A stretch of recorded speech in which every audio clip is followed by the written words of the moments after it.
My name is Emma Feesey. I am a head injury survivor. On the 26th of August 2017, I was cycling home from work. I was hit by a car, I'm told, and I landed on my head, which doesn't necessarily have a great deal to recommend it. I have a moderate to severe brain injury, which apparently is a diagnosis. Who knew? I mean, it's the woolliest thing ever. And you're thinking, how much did you get paid to come up with that? But it is genuinely a diagnosis, and it means that I have a brain injury that is likely to affect every area of my life. And that would be my experience. For people who are interested in such things, I had a subarachnoid and a subdural hemorrhage with a slight midline shift. The bleeding was on the left side, temporal and frontal lobes, both affected. The impact was on the right-hand side, and that's where I fractured my brow ridge here. And I've got a little bit of scarring. And also, I severed a branch nerve just here.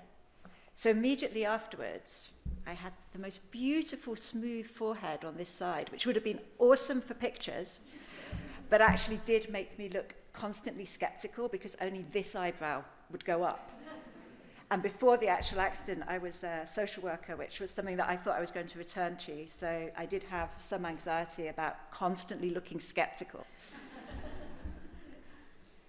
The reason I'm here, I've got to have some excuse to wear this outfit, but something about connection and points of commonality, that we are all very particular, indeed, as Ali said, but we have some shared experiences.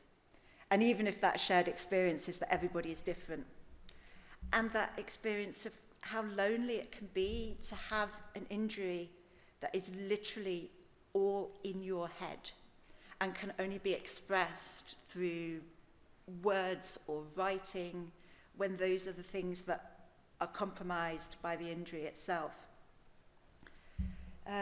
What do I need? I need a clicker. I said that.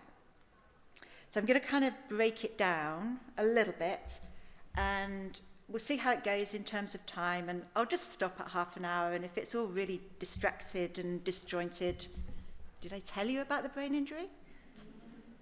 So the short term, it was all a bit Star Trek-y. And that's something that my elder daughter used to say, it's all a bit Star Trek-y, when she was younger. It wasn't a complimentary thing. Basically, that meant that something that we were watching was long, boring, and in space, and with an awful lot of confusing backstory. You see, I've got brain injury, but that was multitasking. I introduced the fact that I have more than one child, and that they're old enough to have phrases that they used to say. But it literally was quite Star Trek-y. It seems that when my brain is trying to work out what's going on, it comes up with the best possible solution, which at that point, when I woke up, sort of, in hospital, my brain decided to tell me that I was living in a dystopian future. And I have some stories from this time. So I'll tell you some stories, and I'm not going to give any explanation for them because there isn't one. So this is from August 2017. I can picture the front door of number 78. I can picture the front door of number 82. I know I don't live at number 78. And I know I don't live at number 82. I don't know where I live. I know this is not a good thing. And the voice keeps asking me my address. Again from August 2017. I'm not sure whether I have children. I think I had children, but if I had children, where are they? I think I got married. I think it was to Colin. Have I married Colin? We said we would. Was there a wedding? I know I should know these things, but I am very tired.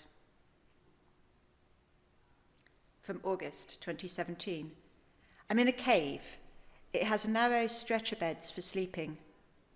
I like the stone walls, but it's noisy. People keep telling me to rest, but there's so much to do. Everyone else is rushing around, and I need to get on it. I'm worried about Colin. If I must rest, he must rest too. He's working so hard. I keep asking for him, and I'm told he isn't here. If he isn't here, then I shouldn't be here either. There is a struggle, and there isn't time. And later on, I don't know what the struggle is. I know we aren't fighting because I am a pacifist, and it's chaos outside the cave. There's a lot of noise coming from outside. People are helping with casualties or supplies. People know who I am, so I'm obviously supposed to be here. I'll be able to work it out if only they would just let me get up. And later, I know I have 2 daughters and they are adult. They are part of the struggle too. They aren't here. It's dangerous, but I know there's nothing that I can do to help them. I know they're highly skilled and competent. This is a strong and comfortable truth. I've told them it's 2007, but I know that isn't right. How did we get so far in the future? Slightly more orientated now. I'm in a hospital in Scotland in 2017. I'm told I was hit by a car. I know that Theresa May is the Prime Minister. I know about Brexit. I know that Donald Trump is president, but I don't trust these facts. And the reason I probably didn't trust those facts is that before the head injury, we joked about, imagine waking up from a coma and finding out that Donald Trump was president.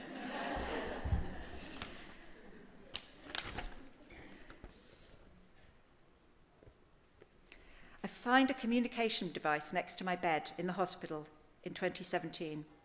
I'm not usually good with technology, but it feels important to record what I know. Somehow, I manage to see my face in the device and I record it. My eyes are very swollen. I understand now why it was so difficult to see and why my head hurts so much. It takes me a long time to type out what I know about the bike and the car and the roundabout. It's an urgent task. It takes all my concentration. I'm proud that I've made the device work. Zora, my younger daughter, will be impressed. I press post to save the log I have made.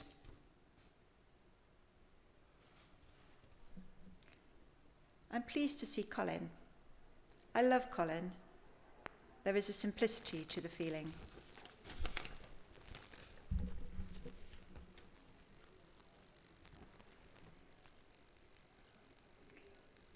So I'm not even going to try and explain those, but that was it all being a bit Star Trek-y. I wasn't orientated to time or place, and I was floating all over my own timeline, which is probably why I recognise Colin more quickly than the children, because I've known Colin all my adult life. He's my husband. We met when I was 18 and he was 20. So seeing a 45-year-old Colin was kind of recognisable as a Colin, whereas the children were much more, at points they were babies, at points they were adults. So when I was actually seeing them, they were only adult.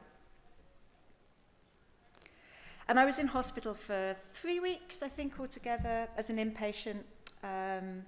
Initially at the infirmary, where I was picked up from the road and blue lighted, and then to the Western, and then to the Astley Ainsley. And therefore I had lots of these tests, which I really enjoyed. I know. It's really geeky. I was the same when I was at school as well. I was like Hermione Granger. That was me. And the other thing that I really remember from early on is that I wasn't okay, but there was a voice in my head that I knew was my voice. And it was kind of commenting slowly, because everything, even now, that goes on in my head is quite slow. But it was commenting and it was witnessing. And it was quite curious, this voice in my head. At the Astley Ainsley, I learned some things that were quite useful. I learned that you're expected to work really hard on physical therapy. They really make people work. It's like, I mean, I was able to walk quite early on. I was very unsteady, and like lots of people who've had a traumatic head injury, I had the vertigo, so the world kept lurching all over the place. But because I was quite fit before the injury, I was okay about kind of coming down to the floor and then getting back up again if that was necessary. But they were making people walk up and down the stairs who were using wheelchairs as well to mobilize. So they work you really, really hard. And that was actually quite good to know. The other thing was that it did confirm that something really weird had happened in my brain. And the tests confirmed that as well, that something wasn't as it was. And that can be really odd. And it's helpful to know that at the beginning, to repeatedly having that confirmed. And the Astley Ainsley was really nice. I presume that that's maybe what the Robert Ferguson unit is perhaps replacing. But the grounds are great at the Astley Ainsley. So I have lots of nice memories of that time of the grounds and watching Bake Off on the laptop, and we had a birthday picnic for Colin's birthday. And also it was the first time that I did one of the tests, one of these psychological tests that they keep making you do. And the results were just completely inexplicable to the people who were looking at it. And it's like, yes, the tests are useful because they tell you that something has happened, and they will get you potentially a sense of how severe your injury is. But there are lots of really quirky things that happen when you have a brain injury that don't make any sense to you or to anyone else. And that was the first time that happened. And in a way, looking back, that was really helpful, that there was this test. They were just like, why can't you? We don't understand why that doesn't work. Having home visits from the Astley as well, I realised that I had bigger gaps in my memory than I thought. And that's always one of the things as well. It's like your history of your brain injury kind of changes over time. So people record things and they're like, okay, this is exactly how much retrograde amnesia you have. So I remember some bits of being at work the day before, but then there were gaps from the month of July, and there are some gaps from the month of June. Things are weird. So your assessment changes over time, and that's slightly odd. And the other things I've written here that I was going to talk about, I've mentioned the dizziness, the mother, father, grandmother of all headaches that went on and on and on. And that severed branch nerve. I went to see the maxillofacial guy, and he was saying, I think he used the technical term, yep, that's buggered. And he said it may or may not grow back, and it would take 18 months at most to grow back. And it did, so I can move this side of my face. It feels really weird when you're regrowing a nerve. It fires all the time, so I have these sort of like fiery feelings coming up here. So that was the short term. Then there was the medium term, which I like to call, I want to be reformatted as an Apple Mac. That was something that Colin said in about 1993. We were coming home in the early hours of the morning, and he was like, I want to be reformatted as an Apple Mac, by which he kind of meant he wanted his brain to be ordered, because it was the 90s. There was a little bit of disordering our brains going on in the days when I used to take my brain for granted. The Apple Mac was the height of sleek computer tech at the time. And this is not an Apple Mac. That is what I feel like I've been reformatted at. It's actually an Amstrad PC. It has 2 megabytes of RAM memory, a floppy disk, a very hard to see green screen, and it came with a dot matrix printer. And the thing about the Amstrad, because I used to use this, for my university work, is that you have to have enough memory for your computer to hold everything you've written and then to rewrite it to the disk. So you need twice as much memory. I can see nodding of remembrance.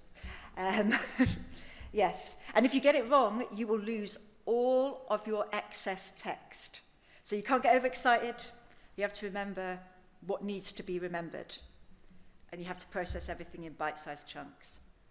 And yeah, as a metaphor, I think it works okay, because most of us with brain injuries do have slower processing speeds. Slower processing speeds than we used to, and probably slower processing speeds than the average in the general population. And when you have a brain injury, you learn that everything is information. People, super information-dense environment. Reading a person is really hard work.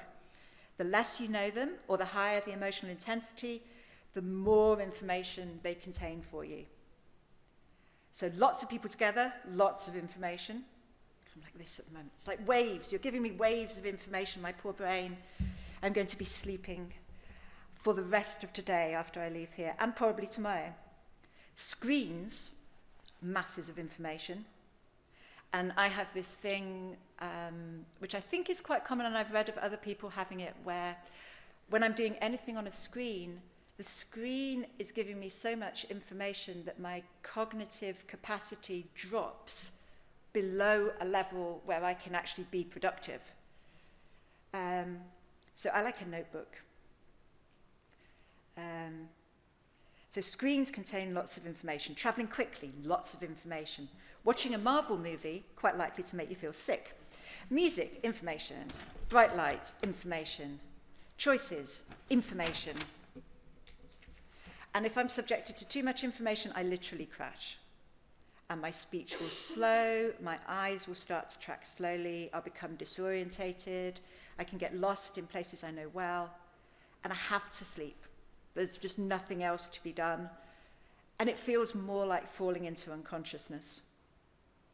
That shutting down, that which is known in the trade as cognitive fatigue, it's like no other tiredness. And I had 2 small children, and I worked, and I commuted, and fatigue just feels like a totally inadequate term. So this is one of the words that you learn, processing speed. It's a bit inadequate, but it kind of explains things to an extent.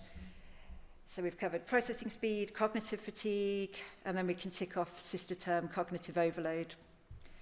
Other terms that you get to know in the medium term: close to baseline, rehabilitation, recovery, executive functioning. Those are the things that can be measured in the tests. I'm going to go back to the computer analogy a sec. Because the thing that I found was that this is what I kind of get to use on a daily basis. But most of the things that I knew before are actually stored in a modern laptop. All the things from before the accident, they're all kind of there, but they have to go through this processing system, this slower processing system. And that's why I initially thought I'd be able to go back to work, because I've got 20 years of social work knowledge and experience, and people keep telling me, you'll get back to close to baseline. Yeah, close to baseline isn't baseline, but anyway. And I was still getting better. So like on that graph, I was one of those people probably in group 3, quite a lot of progress to start with, going up to 2 years and then plateauing.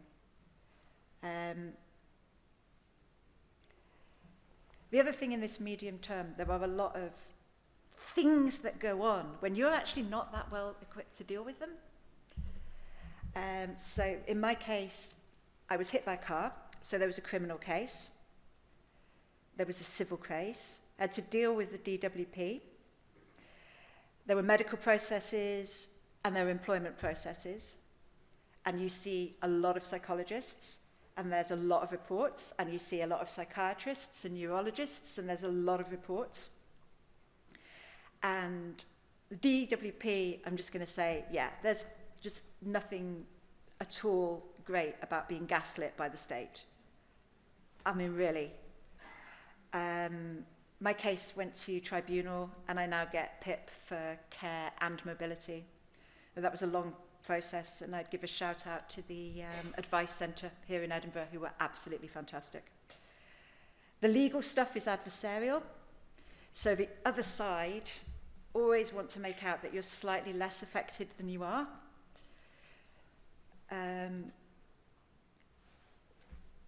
And if you want to go back to work, you have to make the case that you're competent enough to do your job.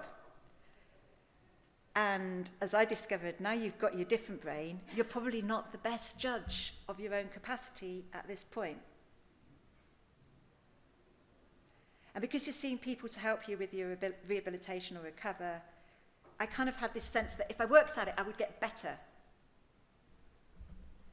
But unfortunately, that didn't happen. Or it did to a point, but it didn't happen to a point where I'd be able to go back to my previous work.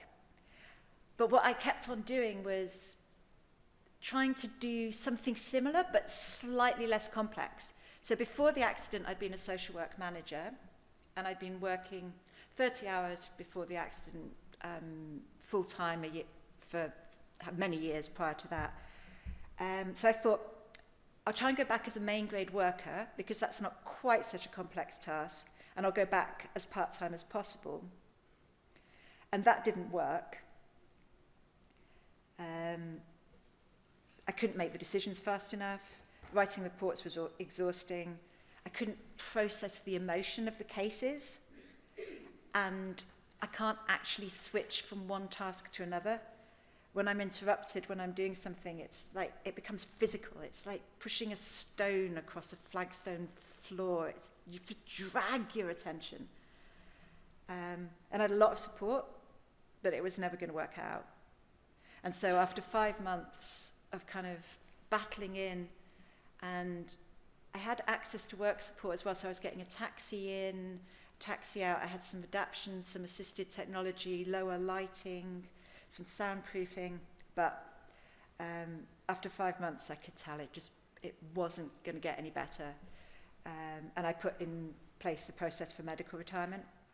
And then I decided I need to do something else, but maybe not quite so complicated. So I decided to go back to university, because I'd already had good experiences of university and I was quite comfortable there, and my father's an academic, so it's kind of an environment that I was sort of used to. I thought that would work, and I would study for an HND in horticulture, because also that was outside, and outside is good for me. And then I realised that wasn't going to work either. And in this medium term, each time the stuff that you're doing, because you're being assessed, it's getting written down. And it looks a bit like a litany of failures. Because each time you go for an assessment or go to see a lawyer and they ask how such and such a plan went, and you have to say, oh, it hasn't worked out, it's really hard to kind of keep that mindset of thinking, but I am learning how to live. These are experiments. They're experiments, and they aren't, a negative result tells you as much as a positive result. And before I leave the computing metaphor, I'll just go for the screensaver stuff. I think, based on pretty much no evidence whatsoever, that lots of people with brain injuries have almost a default presentation that is very easily accessible for them. I've been described as conscientious and polite all of my life, and I was socialized as a woman, therefore, like most women, I probably smile more than most men, and have been told to smile and cheer up and all of the rest of it that we all recognize. And my default presentation is very pleasant. I like to think, no, it is. I will do that thing of being polite, I'll be nice, and I'll kind of go into that mode while I'm trying to work out what else is going on. And if I can't work out what else is going on, I will just continue in that mode. And I look fine. I look absolutely fine, because what I'm presenting is just that accessible thing, accessible to me, that looks okay to the rest of the world. But actually, I might not be okay at all. And it's interesting that sort of, that initial PIP assessment, which was really difficult, I think they mentioned that I was polite and appropriate about 10 times in their write-up. We have found that you do not have a problem with this particular task, and Emma was polite and appropriate. Yeah. Anyway, then we have the long term. Can yogis fly? I need to use this one. I love this picture. The answer is yogis can't fly. But we can look like we do. In the long term, I feel like I'm getting there. I mean, I'm very lucky. I know that I'm very lucky. This happened to me at a time in my life where financially I was reasonably settled. And I was working for the council and I was able to medically retire. So whatever else happened in relation to compensation or anything, we were going to be okay. My children are now adult, and they don't need that sort of very hectic hands-on stuff, and I don't have the demands of small children in the house, tugging my attention this way and that. I can sleep when I need to. I can control my own environment now. There's only me and my husband living in the house. So I can have the best possible setup for rest. So I am able to do things that I want to do. Ooh.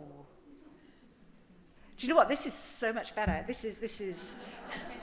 If we could just keep that would be so nice. That's like my 5-minute warning as well. What did I say about attention? I've got this. I have got this. Yes, very blessed. That's what I was talking about.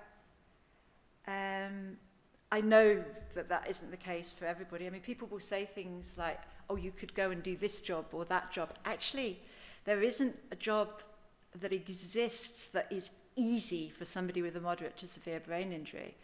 I mean, in here, the lights, the lights, particularly bad, actually. The bathrooms in this place that don't have doors that look like doors. What was that about? There are so many things that you have to get used to, and most jobs involve working with people, and as we've already decided, people are an information-dense environment. And I can do things really well for half an hour. I can do things okay for an hour. An hour and a half is really starting to struggle. 2 hours, absolute max. Then that's me. I'm done. And nobody wants to employ you for 2 hours. So I'm lucky that I don't have to put myself through that, and I can just do things that I love.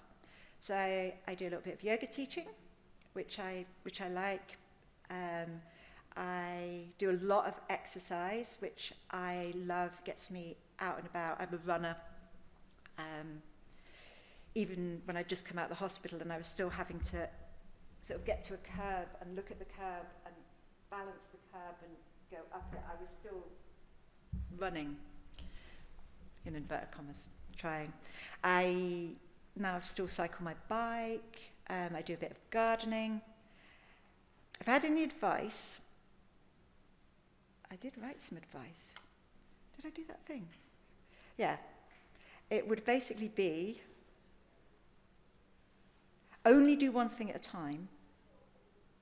Never have anything else going on in the background if you can avoid it. I mean, television's in the background, radio's in the background. It's just taking your attention. My world is really quiet. And just do one thing at a time. Listen to music, go for a walk. Don't listen to music and go for a walk. unless you're definitely able to do that. Lose the woulds and shoulds and oughts as far as possible. Play the piano. I like playing the piano. But play the piano because you like to play the piano, not because somebody's told you that it'll integrate your left and your right brain. Do it because you want to. If you don't want to, don't do it. And generally, as a human being, I think I'm great.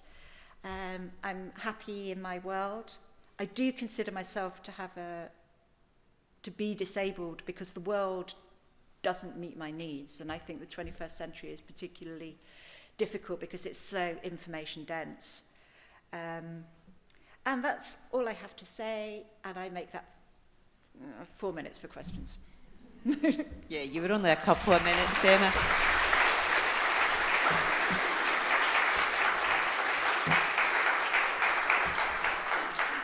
I think if there's any burning questions, we do have 2 minutes if anybody would like to ask Emma a question, just so that I can keep her on this stage a bit longer. Anyone? No?